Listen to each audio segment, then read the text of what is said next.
I was making simple, boneless, thin pork chops, and I decided to do this. I seasoned the flour and just didn't do an egg wash or anything, just seasoned the flour. And then I had them on really high in this skillet.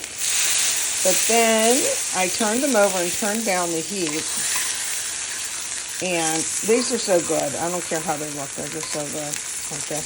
So they have like a little bit of crust. But what I did here was I put in a couple globs of butter at the end.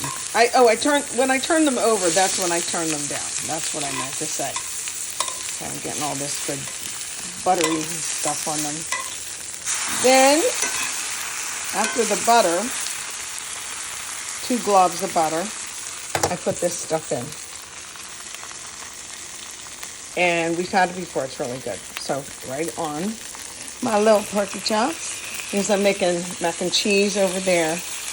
And a nice salad. And maybe some leftover I have cornbread in the oven too. So, this is what we have. But that butter just picks up that bottom stuff. These are on really low right now. And they will be tender because I put the flour on them. Okay? They're not going to be like all hard. So, man, does this stuff smell good. We love trying different stuff like this, especially this Berman's brand is Aldi brand. And when they have like different interesting things in, we give them a try. Let me look at the label here. Let's see. Water, carrots, onion, agave, vinegar, some lime juice. Nothing wrong with that. Some habanero, peppers, and then, of course, the stabilizer, xanthan gum, blah, blah, blah. Go Aldi. Something else I like to do. I took my pork chops out and they're resting over here on top of my mac and cheese. And I put one more clump of butter in the same skillet that I did the pork chops in.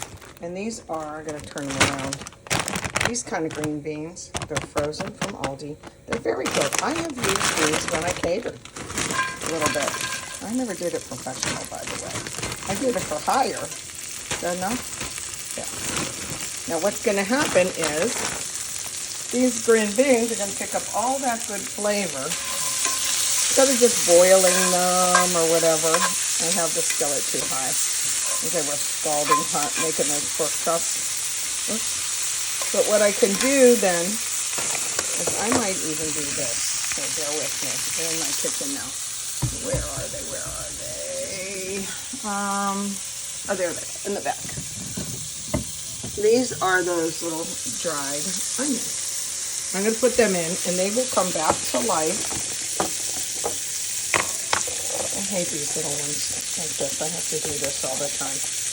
Hold it back. Okay, I put them in. It's like using shallots, because it just takes the littlest bit of liquid for these dehydrated onions to come back to life. I'm just going to saute them around.